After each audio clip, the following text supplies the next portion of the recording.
Good afternoon, everybody.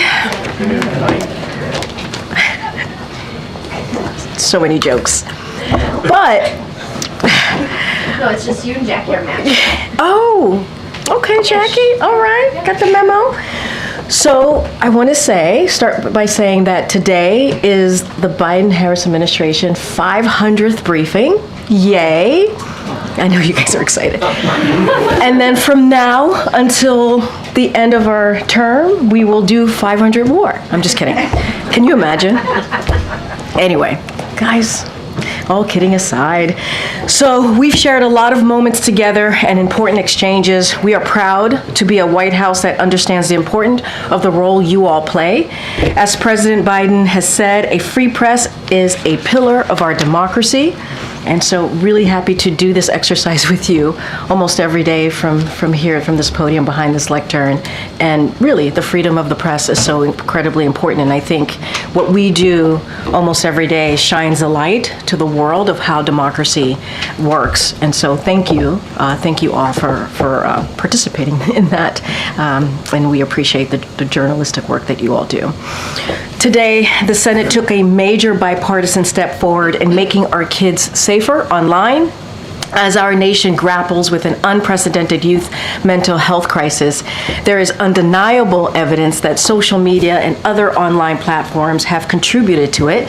As the president said today in his statement, our children are subjected to a wild west online with virtually no limits of regulation, and it's past time to address that. It's exactly why he has made tackling the mental health crisis a key priority of this unity agenda for the nation. It's an issue that cuts across politics and affects red states and blue states, and it's why the administration has invested historic resources, launched new tools to ensure people can get the help they need, and has consistently called on Congress to work together in a bipartisan way on solutions. This bill does what the president called for in his first State of the Union address. It strengthens privacy protections, bans targeted advertising to children, and demands tech companies stop collecting personal data on our children. As the president said, our kids have been waiting too long for the safety and privacy protections they deserve, and which this bill provides. And he is pleased with the overwhelming bipartisan vote in the Senate and encourages the House to send this bill to his desk for his signature without delay.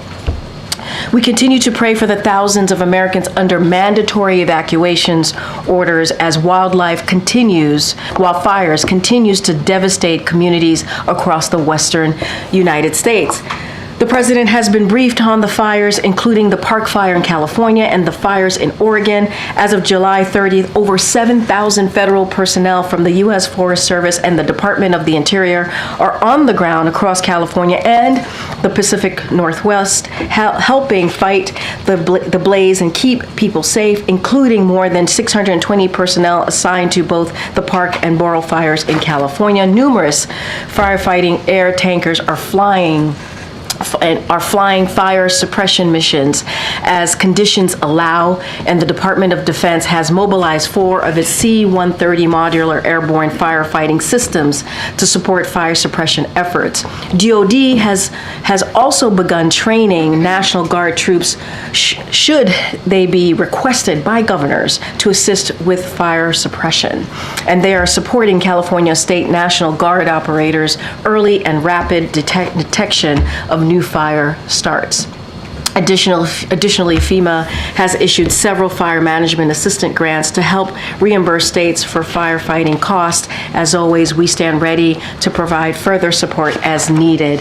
Today, the 59th anniversary of Medicare and Medicaid, 2 programs that have given tens of millions of Americans the security and dignity of affordable health care coverage. Nearly 140 million Americans benefit from these programs, yet still Republicans in Congress have proposed budget cuts and slashes to these critical programs and endorse extreme policies of Project 2025 that would slash Medicaid funding and cut Medicare benefits like the president's Medicare drug price negotiation program. The contrast is clear. The Biden-Harris administration is committed to protecting and strengthening these programs, like making sure children and pregnant women covered by Medicaid have coverage for a full year. And we are committed to making health care more affordable and accessible for all, including the 1 million people newly covered under the ACA's Medicaid expansion since the president and vice president took over. Now think about the Inflation Reduction Act and what that does. It allows Medicare to negotiate lower prices on prescription drugs, caps out-of-pocket drug costs at $2,000 per year, saving Medicare beneficiaries thousands of dollars annually, and provides Medicaid and Medicare beneficiaries with free vaccines. And under President Biden and Vice President Harris, more people have health insurance than ever before. So today, we recognize the anniversary of Medicare, Medicaid. We affirm our commitment to build on this program, protect access to these programs from Republican elected officials, extreme attacks. With that, I appreciate your patience. Colleen, what time did you get home last night? 1:45. 1:45, okay. All right, let's do this. It's been a rough morning. And Matt, too? I see Matt back there. Ken, too.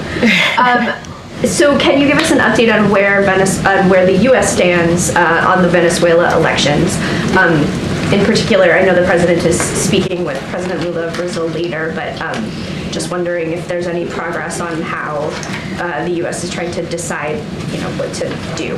So a couple of things. I believed right before I walked out, a statement from the National Security Council spokes went out, so certainly refer you to that. But just to give you a little bit of what was in that statement, obviously the U.S. has been closely monitoring Venezuela's presidential election that took place on Sunday and the subsequent announcements by Venezuela's National Electoral Council. First, let me say that the U.S. applauds the Venezuelan people for their courage and commitment to democracy by participating in this election in the face of repression and adversity.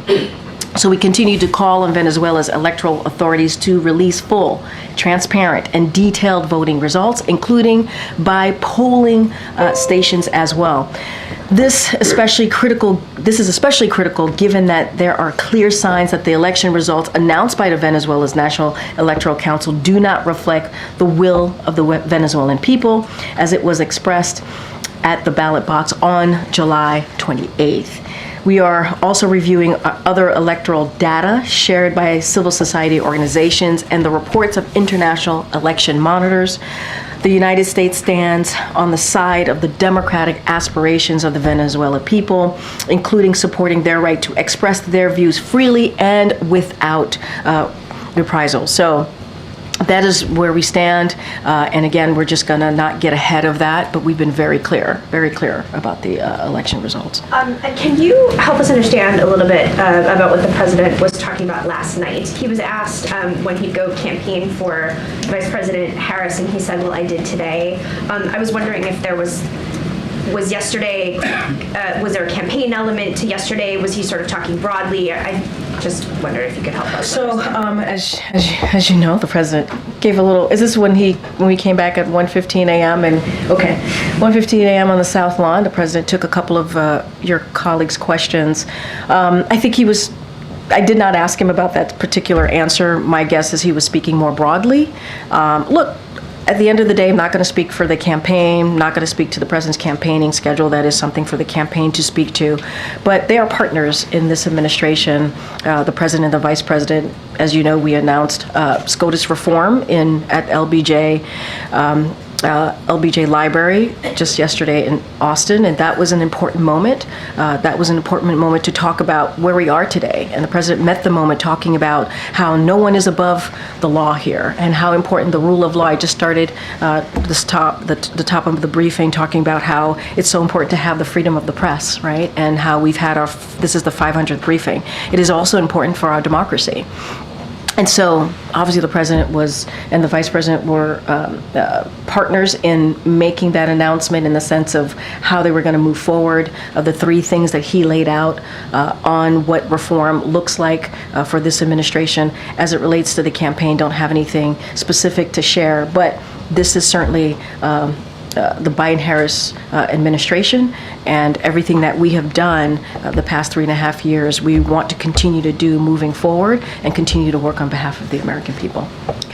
Thanks, Karine. Last night, the president said he's been talking to the vice president about her potential running mate. Could you just explain how often they've been talking to each other and when's the last time they spoke? So I'm going to be super careful, not going to speak to the running mate or anything like that. I'm not going to go beyond what the president shared. What I can say is, and I have said this before, the president and the vice president talk regularly. They actually spoke about a day or two ago.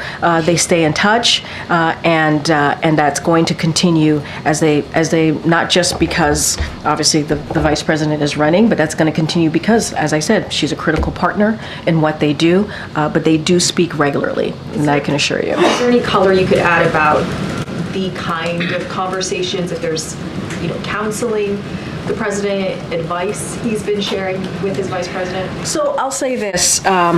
The president has been in the public service, as you know, for more than 54 years. As a senator, as vice president, he had the role, as you all know, for 8 years as vice president, and now he is president for 3.5 years and six more months of his term.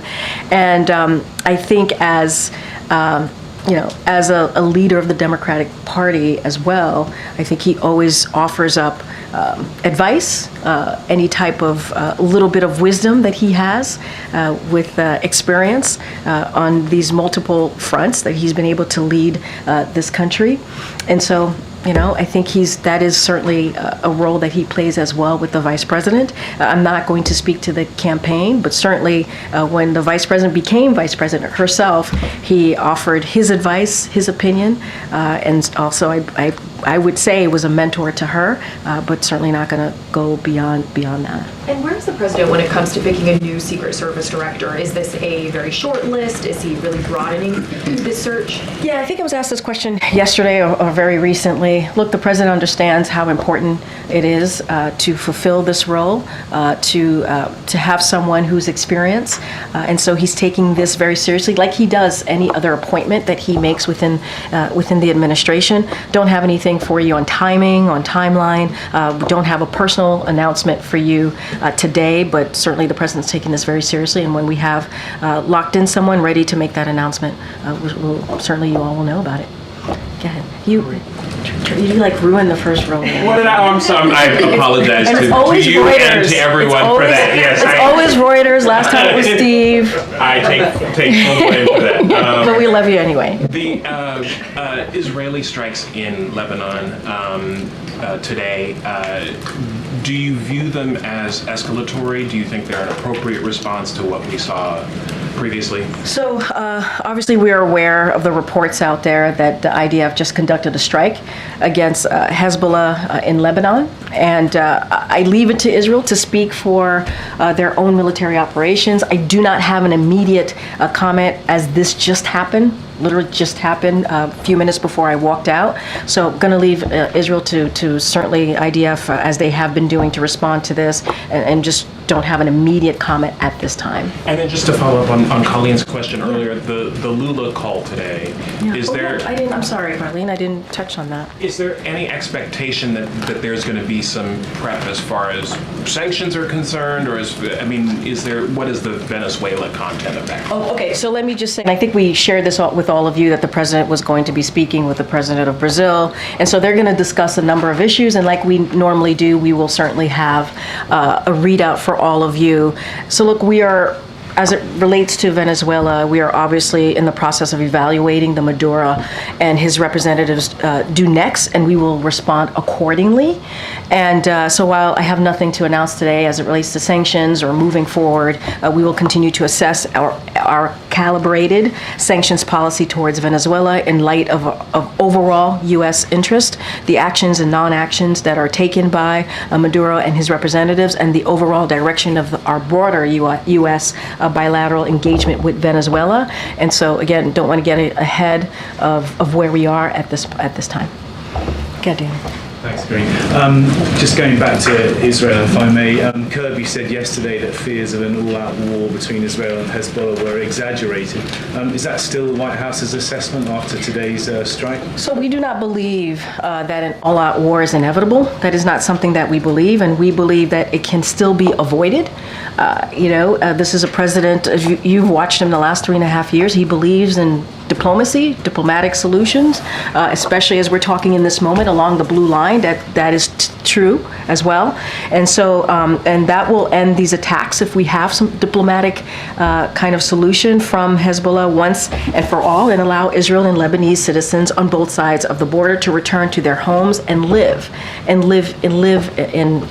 safety. And that's what we want to see. So that's what we believe. There's a diplomatic solution here, and that's what we're trying to get to. And will the White House be reaching out again to Israel in the wake of this strike? So, look, I don't have any, again, immediate reactions to this or immediate comments from us on this. We regularly talk to our counterparts here, regularly talk to our Israeli counterparts, our government, our counterparts there, and so that will continue. That is a regular daily conversation. I just want to be really mindful. I just don't have an immediate comment to today.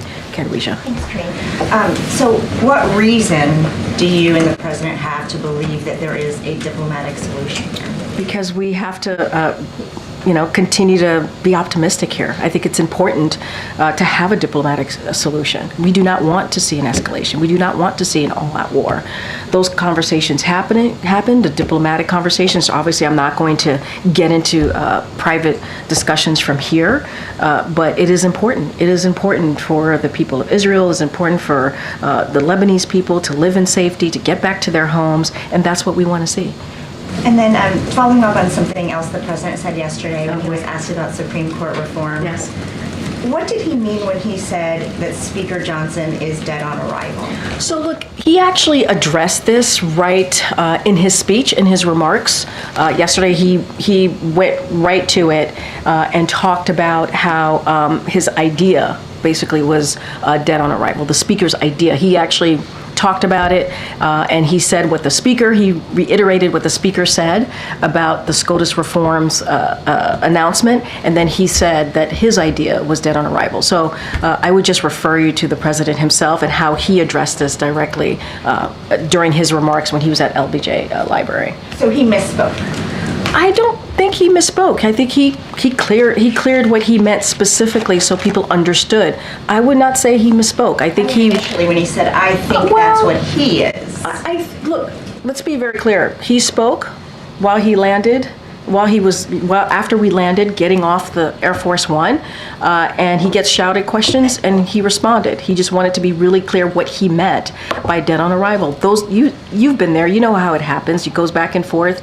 People can't really hear him sometimes. He can't hear you all, and that is something he wanted to make sure he was clear on his statement. But that was always his intent when he answered that question. Thank you, Karine. Yeah, no problem. Gotcha. Thank you, Karine. Is this Supreme Court proposal just an election year gambit? I will say this. I think if you read the Washington Post op-ed that the president put out yesterday, if you listen to his speech, he was reacting to what SCOTUS has been doing over the past couple of weeks, but certainly in the last 2 years, starting from Dobbs and so many other important decisions that have come out of the Supreme Court. The Dobbs decision certainly was something that we talked about just 2 years ago, and he had a commission to take a look at the Supreme Court. He certainly appreciated the commission and what they did and the work that they've done. But when you have, a Supreme Court, and the president actually gave examples, right, of what the decision of immunity that they made recently, what that means for the president of the United States, and what we're seeing right now is not normal. And majority of Americans agree with us, right? What we're seeing that the Supreme Court is not normal. And the president spoke to that at length. He went to the LBJ Library because of the historic nature of that library, the 60th anniversary of the Civil Rights Act, and there's so much here that's at stake, and so that's why he wanted to do this. This is about the right thing to do. This is about meeting the moment that we're in. This is about reacting to what the SCOTUS did. He said in his op-ed, American democracy is founded on the rule of law. No one, not the president, not the Supreme Court, are above the law. And in the wake of the Supreme Court ruling, for example, it grants presidents immunity for crimes committed in office and gut fundamental freedoms recognized for more than 50 years. And so he wanted to take action on that. And, But you why know, would he not then read in top Democrats, including the Senate Judiciary Chair, about this effort? here's the thing. Majority of Americans want to see this. They want to see some form of reform.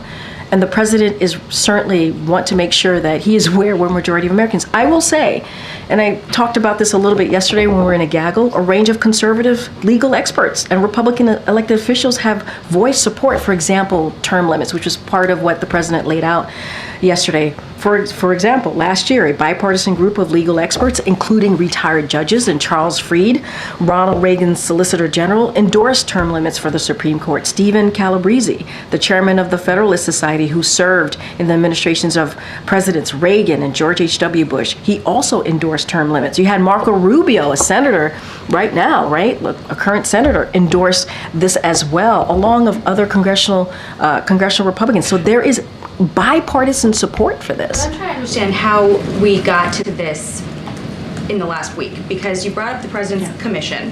His commission also found on term limits that a statutory change for term limits, for instance, would be inherently unstable, underscored constitutional doubts, said that the composition would generate greater uncertainty and distress. The president himself, on the campaign trail in 2020, said about term limits, presidents come and go, Supreme Court justices stay for generations. I'm not trying to change that at all. It was 2 different days he spoke to this. So how did we get there? First of all, he appreciates the commission, he appreciates the work that they've done. Their job was to give the president some thoughts and ideas, and obviously the president makes the final decision on how he wants to move forward. We have to look at what the Supreme Courts have done. Wait. That was 2021. You gotta let me answer the question. I'm not done. Let me finish the question. In the past several weeks, the actions that the Supreme Court has taken in undermining democracy and the rule of law, that's important. The president felt he needed to address this. Remember, we were supposed to go to LBJ Library 2 weeks ago. And we went 2 weeks ago, this past Monday, yesterday.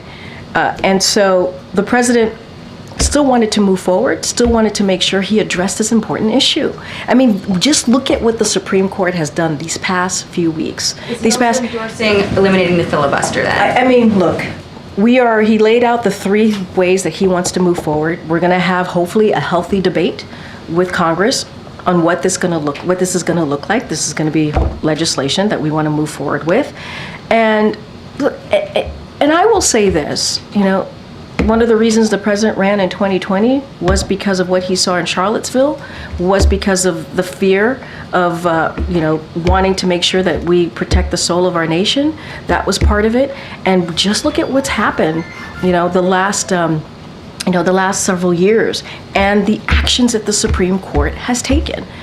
I mean, this is a president that was on the Judiciary Committee for almost the 36 years that he was president, right? If you think... Yes, on the filibuster? I actually answered this. I said, we're going to have a healthy debate with Congress on what this is going to look like. The president laid out the 3 ways that he sees moving forward. There's not going to go beyond those 3 measures that he's laid out, but we're going to have a healthy debate, and that's what's important here. Filibuster's no question. I just said, we are going to... Welcomes a question on filibuster. We welcome a healthy debate on how to move forward. He put forth three ways to move forward on this, on really dealing with SCOTUS reform. And I just laid out some conservative legal experts who agree with us, at least on the term limits. They've been very clear as well. Okay. Former President Trump did an interview where he said that maybe being called a threat to democracy was a cause of his being shy. How would the president respond to that? What I will say is the president has always been very clear when it comes to violent political rhetoric. There's no place here in this country, in our nation for it. He's always spoken about that. He's spoken about that for the past, the past several years throughout his career. And, right after the assassination attempt, the president said, he even made an address in the Oval Office and talked about lowering the temperature. He talked about getting to the bottom of this, having an independent investigation, and how important it was to do just that. And I talked about Charlottesville. We saw how the president spoke against January 6th. The day that and I remember this, the day that January 6th happened in 2021, the president was then president-elect. He was supposed to talk about the economy. He took that opportunity to denounce what happened. 2,000 people went to the Capitol. A mob went to the Capitol. Officers, law enforcement officers were harmed. Some of them lost their lives afterwards. And he condemned that. He condemned the political violence. And they were doing that because they were trying to overturn free and fair elections. When Paul Pelosi was attacked by a hammer, the president also spoke out about violent political rhetoric and where we will, what happened, how horrific that was. And violence has no place in this country. So if anything, this is a president has been constantly and proactively called out on all Americans to come together and oppose political violence, regardless of our views. He's had a little more than a week now to contemplate his change in status, not being a candidate, but being the sitting president. Has he described to you ways he wants to use the time perhaps differently since he doesn't have the campaign obligation? Yeah, I think, look, we have six more months left, and the president is certainly very much thinking through what that's going to look like as far as delivering for the American people. His job doesn't stop, it continues. We've had an unprecedented record for 3.5 years on things that we were able to accomplish, whether it's the economy, being the strongest, having the strongest economy in the world, leading the world, whether it is foreign policy, making sure that we are, again, rebuilding those relationships with our partners and allies. That's something that he's been able to do. Healthcare, I just talked about Medicaid and Medicare at the top. There are many ways that the president wants to continue. The Supreme Court reform announcement that he made was also really important. Majority of the Americans care about that. You will hear more from this president. He will articulate what the next 180 days or so or less looks like. He is going to take this very seriously. You see less travel. Often it's an official event and campaign coinciding. So would he be based here more, do you anticipate? So look, I think Matt was asking me this question in the gaggle yesterday, recalibrating. And yes, there's a little bit of recalibrating here, right? And that is the honest truth. So we're trying to figure out what that's going to look like. The president is thinking about this in the way that he does, right? On behalf of the American people, putting them first. And so we'll have certainly more to share. Obviously, the president enjoys being out there, talking directly to the American people. I think that's one of the ways that we are more effective, right, when the president gets out there. Can't speak to the campaign. That's something that the campaign can speak to. But the president wants to get out there. He wants to speak directly to the American people. He wants to continue to deliver. And you will hear him articulate that more, I will predict in the short order. We saw the president meet briefly with Congressman Doggett of Texas on the tarmac yesterday. I wondered if he just had a readout of that conversation, given Doggett's status as the first Democrat to call for him to withdraw. And just broadly speaking, is the president's relationships with some of these members affected by them if they were among the 30 or so to call for the president to withdraw before his I mean, you kind of answered that question yourself. President Doggett was there on the tarmac reading the president. I'm not going to conversations. It's something that we do and we'll do from here. We've done for the past 3.5 years, so we're going to continue with that. But I mean, I think you saw them greet each other. But I mean, this is a president, and I've said this many times. He believes in, reaching across the aisle, for example, and working with Republicans who say he can't get things done, right? This is a president who understands that the Democratic Party is big, and there are many, many thoughts, and that's what makes our party, I think, so unique and important because we have different ideas, because we have different thoughts. And the president understands, you know, they had their opinion. There were Democrats who had their opinion. He obviously had his. And he appreciated we were able to have an unprecedented historic record because of the relationships that he's had with these Democratic members. I don't think that will change. I don't think that will change. Going back to the Are Venezuela. you new to the? Yes. Oh. Stephanie. Hi, Stephanie. Hi, Stephanie from Bloomberg. Nice to Yes. see you. Thanks for This is your first time in the briefing room? Not my first time, but Okay. I'm asking a question. Oh, so okay. Thank you for that. All right, here we go. Going back to the Venezuelan elections, Sure. is the president using the call with Lula as an intermediary to deal with the election results? And what kind of assurances is he looking for from his Brazilian counterpart about Maduro's promises to release? So they're going to be, I believe, speaking shortly, if it hasn't started, with the president of Brazil. They're going to talk about a wide range of issues. Obviously, we'll have a readout. Don't want to get ahead of that conversation, ahead of that call. I think I have said before, and we have said here, that the world is watching. We're not going to get ahead of the process. I think you saw the statement from NSC spokes. You heard what I said at the top. And so, you know, and I'll add, you know, other leaders across the country has also called on a full and detailed tabulation votes to be released, and so we've expressed our concerns and not going to get ahead of the readout that's going to come out from the president after his conversation with the president of Brazil. But the world is watching, certainly.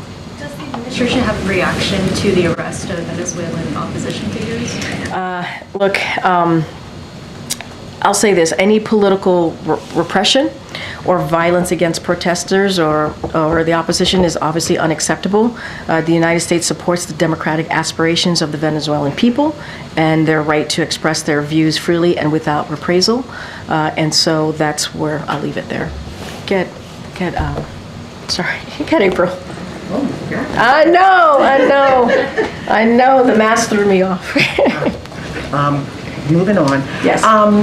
Karine, why is President Biden not going to the NABJ convention after originally thought, and is the Vice President going this week to the NABJ convention? So the NABJ convention decision was done by the campaign, so I would have to refer you to the campaign on both of your questions about the president and the vice president, as obviously the president is no longer a candidate. So I'm assuming that played a role into it. As far as the vice president, you would have to ask the campaign about her. This is something typically during an election year that presidential candidates do take part of. Is this something that is overshadowed because of recent controversies? I mean, is the White House paying attention to the recent controversy about Donald Trump going there tomorrow? And what, if you can tell us? So look, I'm certainly not going to comment on the former president's campaign stops. That's a campaign stop for him. And the NABJ, they make their own decisions on guests, so certainly that's for them to speak to. What I can say more broadly about us and how we as an administration, taking away the campaign just as an administration, what we've done for the last 3.5 years, we appreciate the importance of speaking to all Americans, including African Americans, Black Americans as well. That's why we have always been very, very direct and very focused on speaking to both local and national Black-owned outlets. That is something that not just the president and the vice president has done. Many of his their senior folks have done as well, senior White House officials. And so we understand the importance of Black Americans to hear directly from this administration, and we have done that. And not just Black Americans, but all Americans. And so that is certainly something that we will continue to do, and we take that very, very seriously. As far as the NABJ, that is something for them to speak to, and the campaigns to speak to directly. Again, Michael. Karine, thank you. I want to talk about Israel and Gaza. The regional director for the World Food Programme said right now the biggest challenge is we don't have enough crossing points to bring the food in.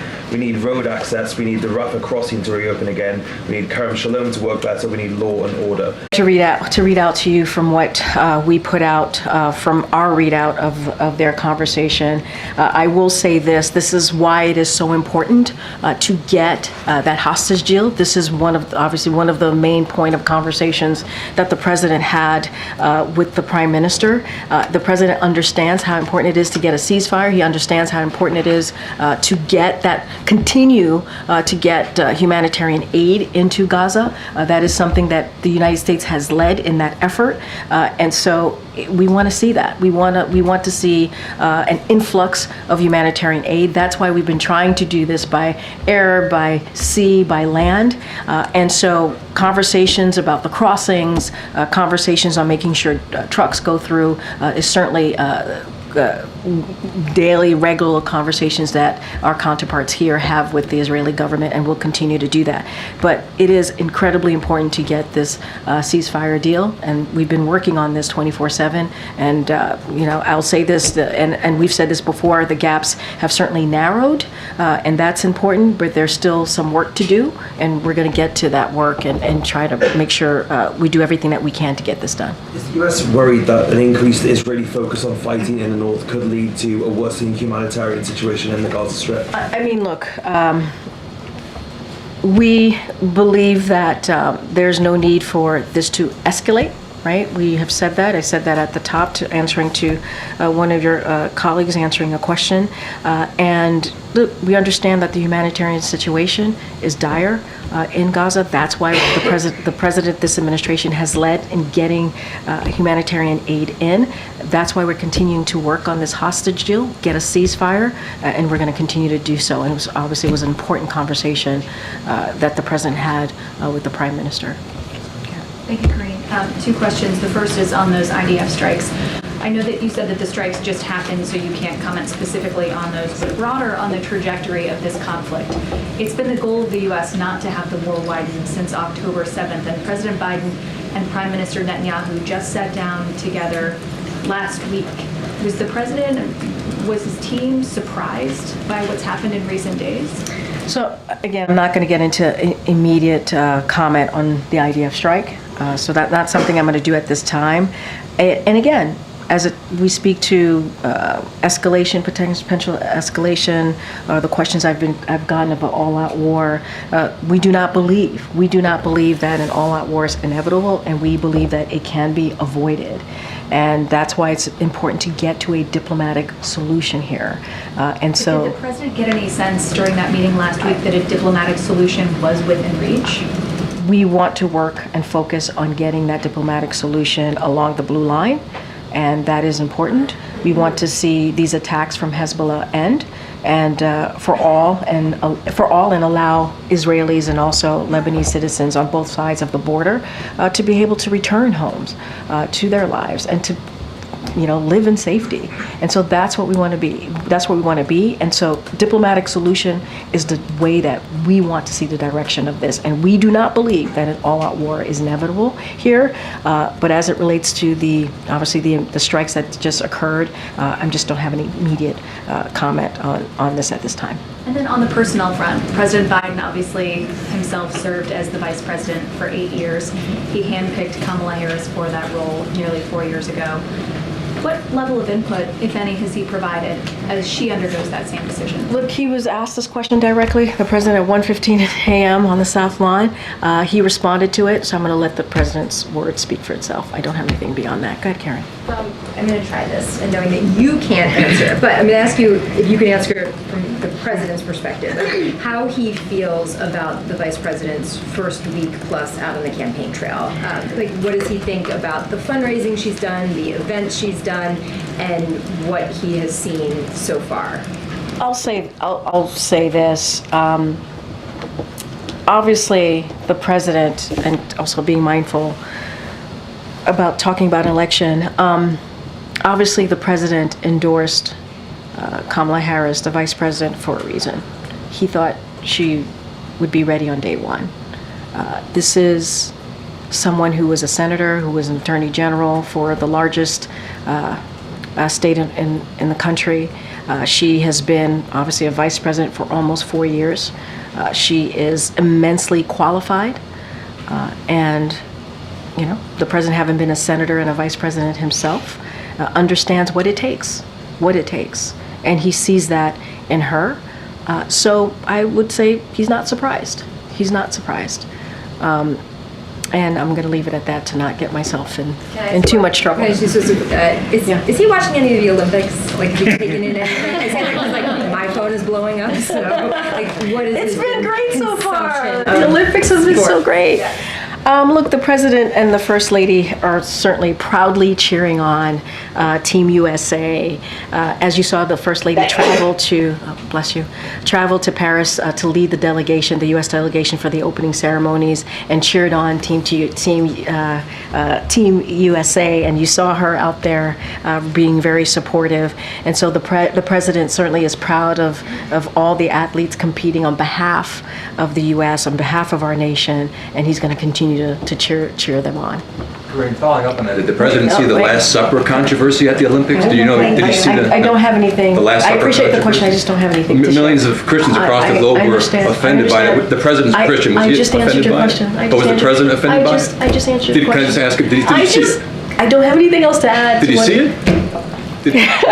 Thank you so much. I have a couple of foreign policy questions, but just to follow up on Jackie's question. If Supreme Court reform does not pass, and it seems unlikely under this Congress that it will, what does the president hope his effort will accomplish? Is it to get the American people used to the idea of the need of reform? Is it a message to Justice Roberts? What does he think this would lead to? I will say majority of the American people support and want to see reform, right? They want to see this. This is where majority of Americans are.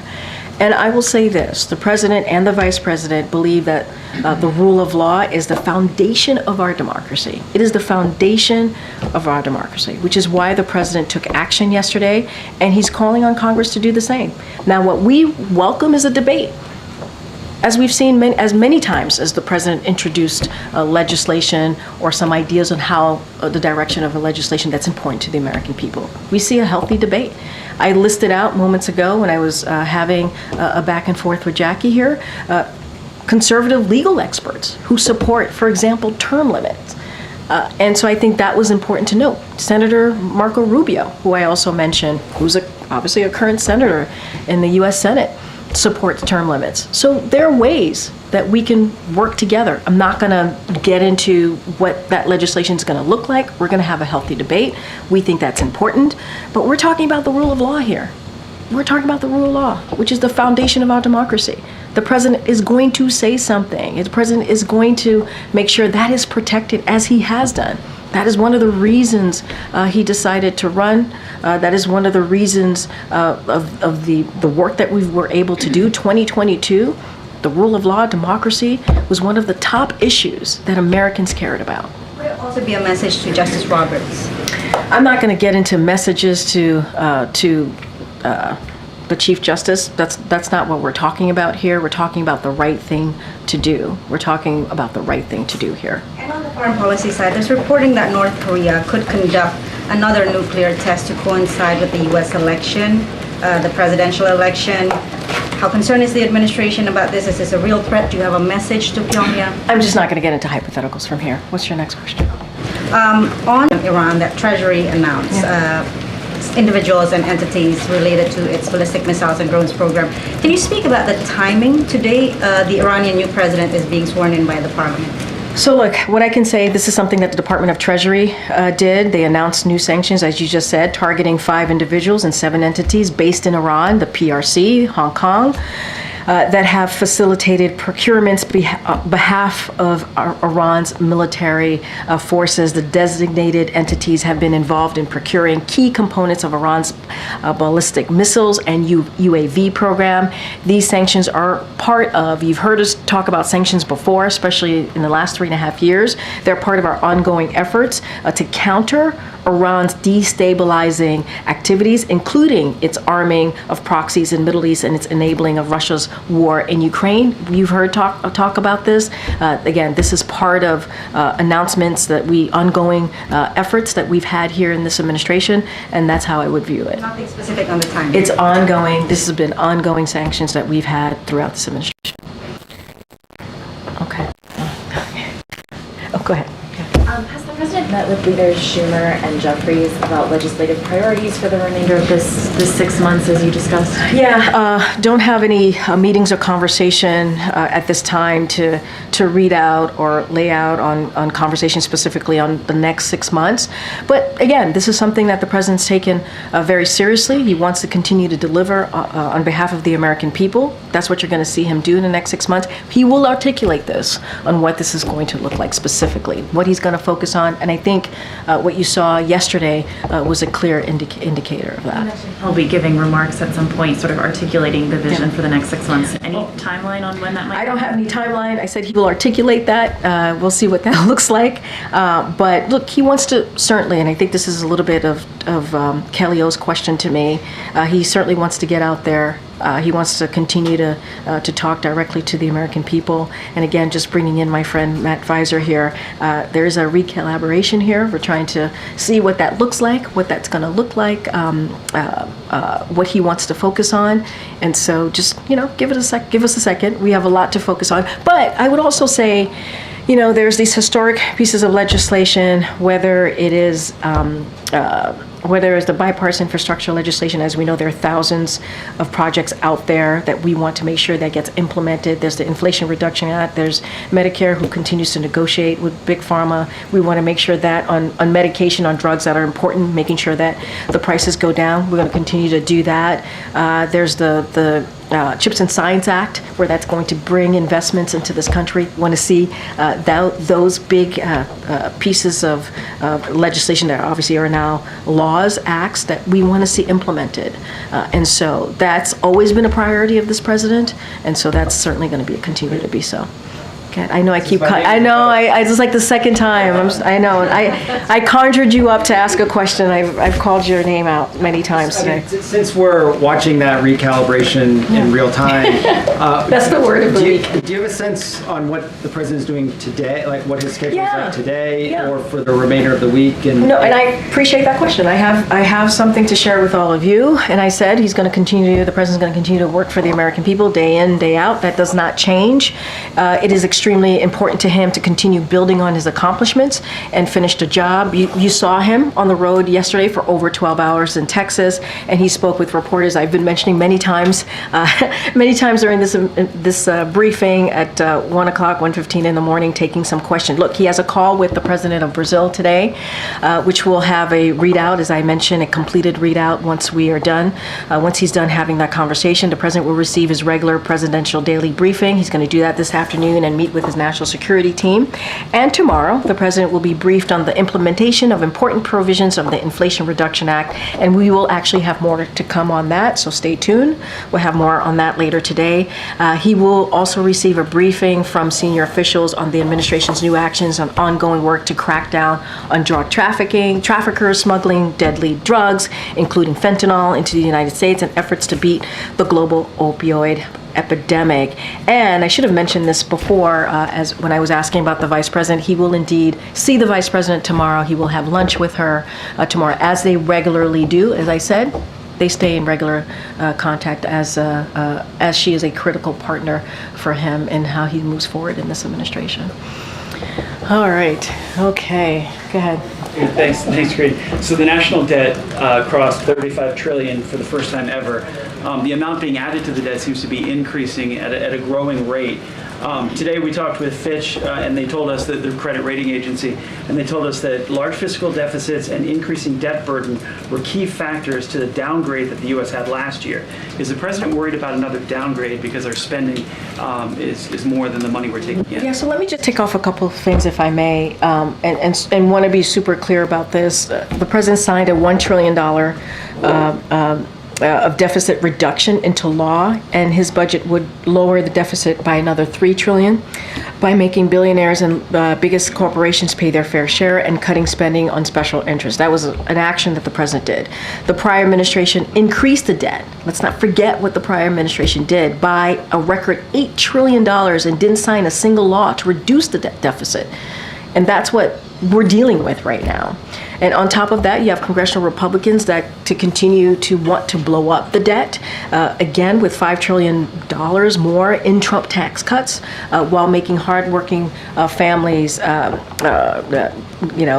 pay the price by cutting Social Security, Medicare, and Affordable Care Act. And we want to do the opposite, right? The president's economic agenda, we want to make sure that we put middle-class family first, hardworking families first, and congressional Americans want to give more tax cut to the rich, to the billionaires, to the corporations. So the president has taken action to try and lower the deficit, and Republicans want to balloon that. And $8 trillion from the last administration, and they did nothing to try to make sure that we lower the deficit. But so you're saying that we crossed 35 trillion because former President Trump's administration, I mean, that was 4 years ago.